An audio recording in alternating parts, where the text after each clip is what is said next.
Hello guys, नमस्कार। आपका अपना यूट्यूब चैनल इको 024 पर भरपूर स्वागत है। आज अपन लोग बात करेंगे कक्षा 12वीं अध्याय 4 राष्ट्रीय अर्थशास्त्र का। उनमें जो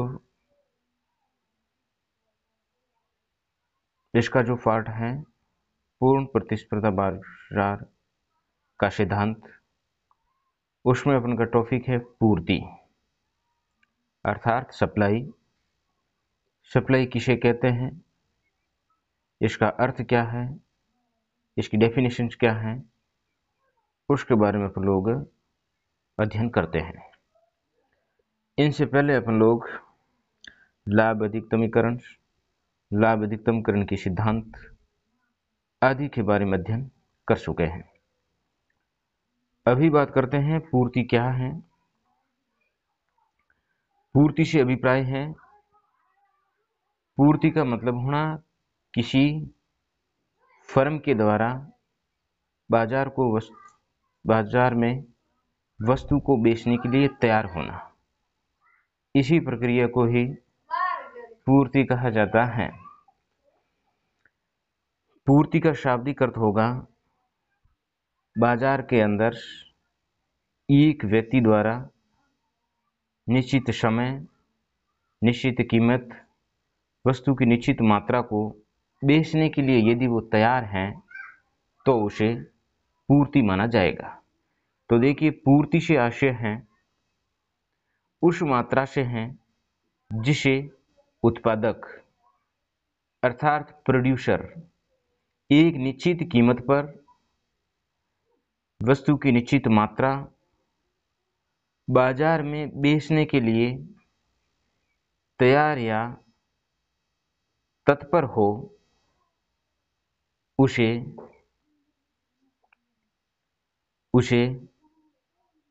सप्लाई कहा जाता है। उसे सप्लाई कहा जाता है। अब आगे पढ़ते हैं पूर्ति फलन। पूर्ति फलन किसे कहते हैं? पूर्ति फलन से अभिप्राय है, जिस प्रकार से अपन लोगों ने मांग फलन पढ़ा था, उत्पादन के साधनों और उसकी तकनीकी के बीच जो संबंध पाया जाता है, जो गणितीय संबंध पाया जाता है, उसे मांग फलन कहते हैं। इसी प्रकार किसी वस्तु की पूर्ति और उपलब्ध साधनों के मध्य जो संबंध पाया जाता है उसे पूर्ति फलन के नाम से जाना जाता है। पूर्ति फलन होगा एक्स वस्तु की पूर्ति बराबर ये एफ फलन है पी एक्स अर्थात एक्स वस्तु की कीमत, पी वाई वस्तु की कीमत, टी यहाँ पर तकनीकी से है और जी उत्पादन का उद्देश्य है। इसमें ध्यान रखना जो एस है वो आश्रित चर हैं। किस पर? P X, P Y, T और जी, इस पर ये आश्रित हैं। जब इनके अंदर कमी या वृद्धि होगी तो फिर पूर्ति के अंदर भी क्या होगी? कमी या वृद्धि होगी। तो इस कारण पूर्ति फलन में पूर्ति आश्रित चर हैं और अन्य जो इसको प्रभावित करते हैं वो सब के सब स्वतंत्र चर माने जाते हैं। अर्थात पूर्ति को प्रभावित करने वाले कारक एवं जो पूर्ति के बीच जो संबंध पाया जाता है उसे पूर्ति फलन के नाम से जाना जाता है। मान लीजिए जब एक्स वस्तु की कीमत बढ़ जाएगी तो पूर्ति भी क्या हो जाएगी? बढ़ेगी। और यदि एक्स वस्तु की कीमत घट जाती है तो उस वस्तु की पूर्ति भी क्या हो जाएगी? घट जाएगी। तो पूर्ति फलन का शाब्दिक अर्थ हो जाएगा पूर्ति को प्रभावित करने वाले कारक, और जो पूर्ति के बीच जो संबंध या फिर जो गणितीय संबंध पाया जाता है उसे पूर्ति फलन के नाम से जाना जाता है। अब आप लोग समझते हैं, देखिए जैसे कि यहां पर मैंने कीमत रखी है, यहां पर मैंने वस्तु की पूर्ति रखी है। मान लीजिए एक्स वस्तु की पूर्ति, जब कीमत 1 रुपये है, कीमत 2 रुपये, कीमत 3 रुपये, कीमत 4 रुपये, कीमत 5 रुपये। तो जब कीमत 1 रुपये थी तो पूर्ति कितनी होगी? 10 इकाई के बराबर। कीमत बढ़ के 2 रुपये होगी तो पूर्ति बढ़ के 20 इकाई। पूर्ति कीमत बढ़ी 3 तो पूर्ति बढ़ के हो गई 30 इकाई। इसी प्रकार से जैसे जैसे प्राइस क्या होती जा रही हैं, बढ़ती जा रही हैं, तो उस वक्त सप्लाई भी क्या हो रही है? बढ़ रही है। ये ध्यान रखना। और इसका उल्टा करके देख लो, जब प्राइस क्या हो रही है? घटेगी, तो सप्लाई भी क्या हो जाएगी? घटनी शुरू हो जाएगी।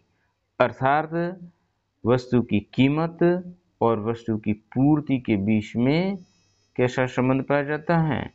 सीधा या धनात्मक या पॉजिटिव संबंध पाया जाता है। अब आप लोग देखते हैं पूर्ति को प्रभावित करने वाले कारक। पूर्ति को कौन कौन से कारक प्रभावित करते हैं? तो इसमें सबसे पहले आता है नाम वस्तु की कीमत। जो वस्तु बाजार के अंदर बेची जा रही है वो वस्तु की पूर्ति को अधिक मात्रा के अंदर प्रभावित कर सकती है। तो यहाँ पर देखिए, जब वस्तु की प्राइस बढ़ेगी तो उस वक्त उस वस्तु की सप्लाई भी क्या होगी? बढ़ेगी। और यदि प्राइस घटेगी तो सप्लाई भी क्या हो जाएगी? घटेगी। दूसरा कारक है संबंधित वस्तु की कीमत। संबंधित वस्तु की कीमत अर्थात उसको आप लोग कह सकते हैं प्रतिस्थापित वस्तुएं। कैसी वस्तुएं? प्रतिस्थापित वस्तुएं। प्रतिस्थापित वस्तुएं जैसे यहां पर आप लोग उदाहरण लेते हैं चाय और कॉफी का। जब चाय की प्राइस बढ़ेगी तो उस वक्त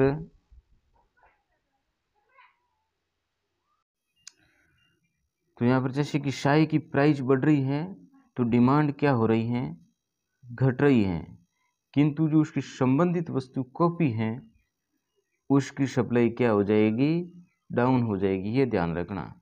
जब संबंधित वस्तु की कीमत, मान लीजिए एक वस्तु चाय है, टी है, दूसरी कॉफ़ी है, चाय की प्राइस क्या हो रही है? बढ़ रही है।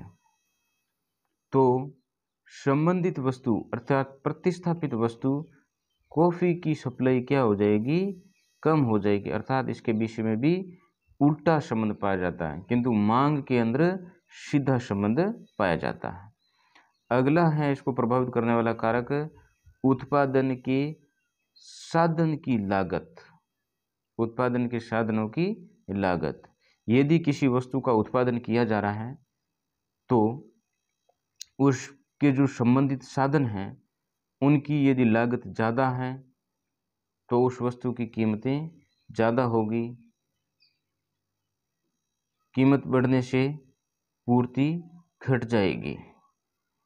संबंधित वस्तु की लागत जैसे भूमि, पूंजी, श्रमिक, इस पर यदि लागत ज़्यादा है तो कीमतें बढ़ने पर पूर्ति क्या हो जाएगी?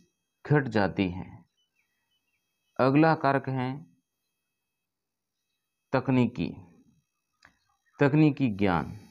यदि तकनीकी ज्ञान का विस्तार होगा, नवीन टेक्नोलॉजी, एडवांस टेक्नोलॉजी आएगी तो सप्लाई क्या होगी? इंक्रीज होगी। और यदि तकनीकी ज्ञान का विस्तार नहीं होगा तो सप्लाई के अंदर इंक्रीज होना संभव नहीं है। अर्थात जब सप्लाई तकनीकी बढ़ेगी तो तीव्र गति से उत्पादन होना शुरू हो जाएगा। अगला है इसको प्रभावित करने वाला कारक उत्पादक के उद्देश्य हो सकते हैं सामान्यतः लाभ अधिकतम करना और प्रतिष्ठान प्राप्त करना। ये भी एक प्रकार से सप्लाई की प्रभावित करने वाले फैक्टर्स हैं। अगला है प्राकृतिक कारक। यदि प्राकृतिक कारक उत्पादक के अनुकूल है तो पूर्ति बढ़ेगी, और यदि प्राकृतिक कारक उत्पादन के अनुकूल न होकर के प्रतिकूल हैं तो फिर सप्लाई घट जाएगी। जिस प्रकार से भूमि की उर्वरक क्षमता अच्छी है तो इससे सप्लाई क्या होगी, बढ़ेगी, और यदि जलवायु अच्छा है तो उस वक्त फसल की पैदावार बढ़ेगी और मार्केट के अंदर फसल अर्थात अनाज की पूर्ति बढ़ जाएगी। अगला है इसको प्रभावित करने वाला यातायात के साधन। यदि उस देश के साधन, यातायात के साधन, संचार साधन विकसित हैं अर्थात अच्छी क्वालिटी के हैं तो उस देश के अंदर पूर्ति तीव्र गति से बढ़ेगी, और यदि ये साधन विकसित नहीं है तो उस वक्त ये पूर्ति कम गति से बढ़ेगी। अगला है कर नीति, टैक्स पॉलिसी। अगर कोई भी देश भारी मात्रा में कर लगाता है तो उत्पादन कम होगा, और उत्पादन कम होने से बाजार के अंदर सप्लाई क्या हो जाएगी, घट जाएगी। और यदि देश के अंदर कर संतुलित अर्थात कम मात्रा में लगाया जा रहा है तो ज़्यादा मात्रा में प्रोड्यूस होगा, और अधिक मात्रा में प्रोडक्शन होने से मार्केट में सप्लाई भी क्या हो जाएगी, बढ़ जाएगी। और अगला फैक्टर है इसको प्रभावित करने वाला भविष्य में कीमत। वृद्धि की यदि आशा है तो कीमत वृद्धि होने के साथ साथ पूर्ति बढ़ेगी, और भविष्य में यदि कीमत कमी होने की है तो पूर्ति क्या हो जाएगी, घट जाएगी। ये सब थे पूर्ति को प्रभावित करने वाले कारक। अगले वीडियो में अपन लोग पढ़ेंगे पूर्ति तालिका, पूर्ति वक्र और पूर्ति का नियम।